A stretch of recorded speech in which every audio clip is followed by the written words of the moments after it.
Neither enlightenment nor endarkenment describe what it is.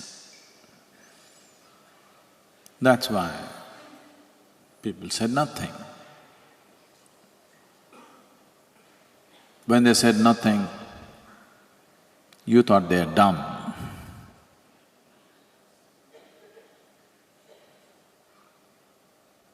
They said nothing because they knew whatever they say is bound to be wrong. So you need to understand this. Whether we talk about enlightenment or endarkenment or whatever else, we are only talking around it, never it. We're talking around it to bring you closer. Instead of talking there, you talk here. So the talk draws you closer. Close is not in. I'm almost there. It's not a good place. People who continuously fail in their lives, they always have this thing, I almost made it. Almost made it is not a good thing. You made it, you did not make it, that's all there is with life. So, is darkness… Do you know what is darkness? You do not know what is darkness. To some extent, you have a context for the light. You know light to some extent, not wholly, to some extent. Because you have never traveled with light. Nothing travels as fast as light.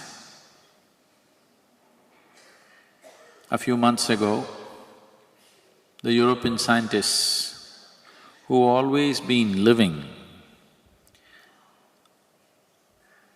with a wound in their hearts, that Einstein, an American,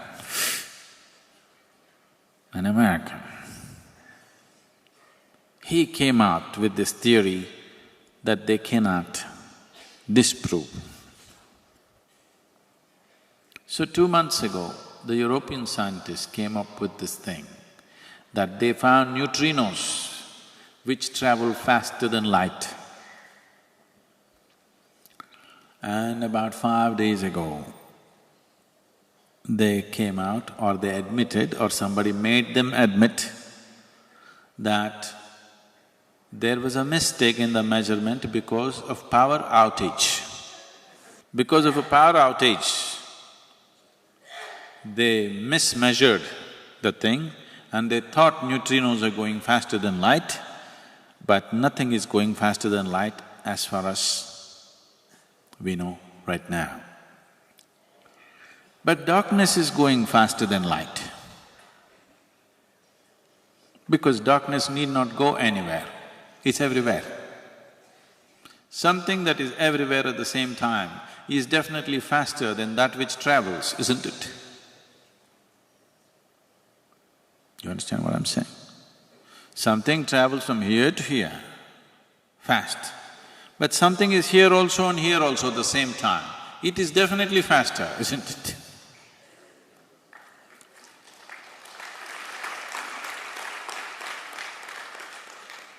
No, don't clap. This will not win me a Nobel Prize or something. Now, you don't know what is darkness. That which you cannot perceive is darkness, isn't it?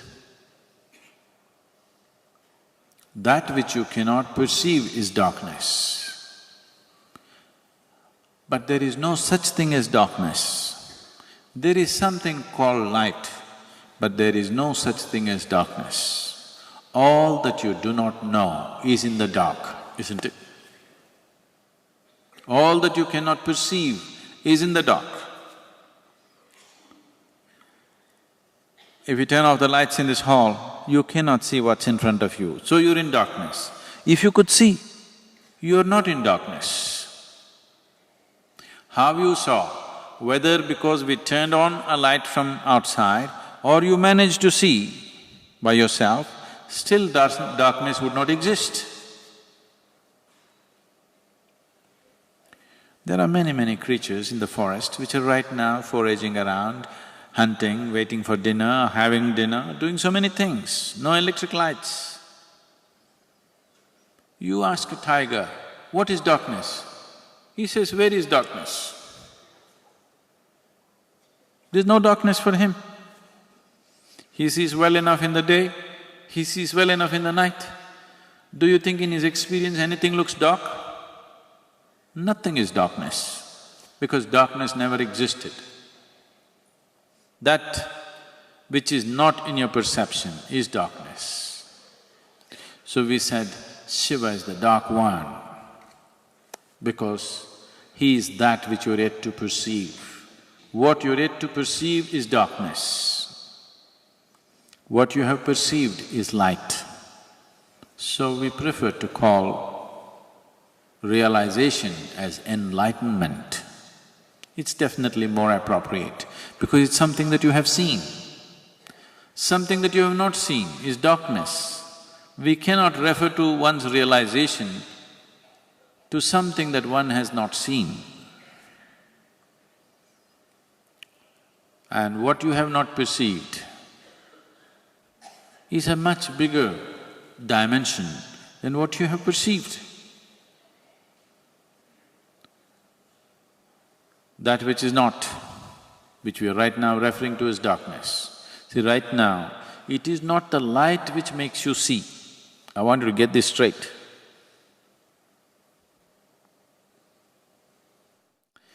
Now, you can see this little object, not because of the light, because this object reflects the light, otherwise you wouldn't see. Suppose this did not reflect any light, light passed straight through this, you wouldn't see it. You are not seeing the air, but if there is dust in the air, you can see it. So, you are not seeing something because of light. You are seeing something because something stops light. So that which stops light is what is in your perception. That which stops light is in a way anti-light, isn't it?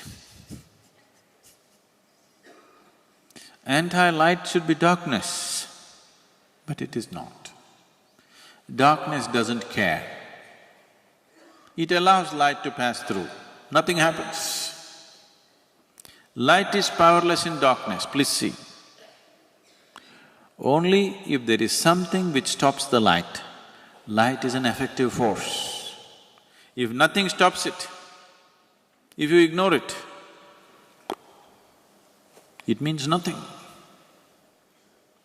So, the whole process of spiritual process is just this. Right now, you are relevant. You as a life is relevant only because something stops you.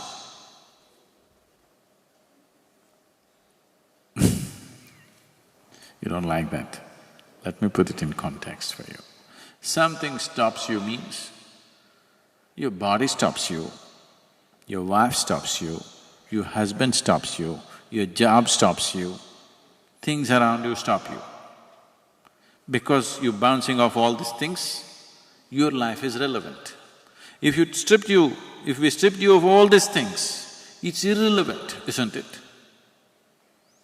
But if you exist in that irrelevance, instead of living in reflected glory, if you learn to live in this irrelevance, suddenly you find there is something so phenomenal.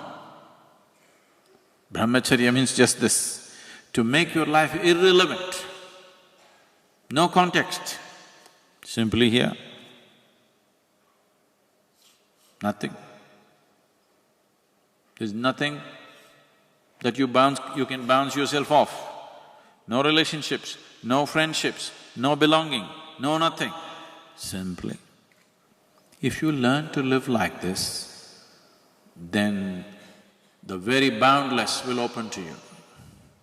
Right now you're bouncing off petty particles and these petty particles are giving you some relevance. But if you stop seeking that relevance and simply sit here, you will see a boundless nature which doesn't need any context, exists within you.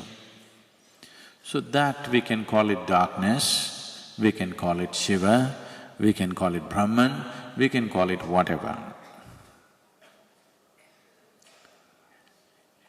It is that boundlessness, it is only when you touch that boundlessness, you have a taste of freedom.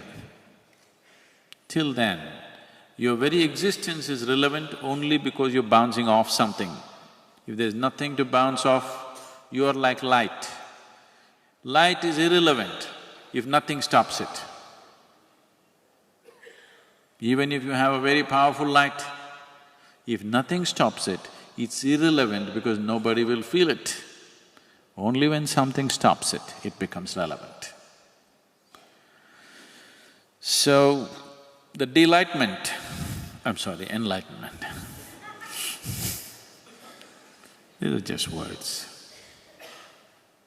Something, we have to use some word. From now on, we will replace the word enlightenment from boom boom. When I say boom boom, it means enlightenment. If all of us start using this word, boom boom, boom boom. What? Boom boom boom. So these are just words.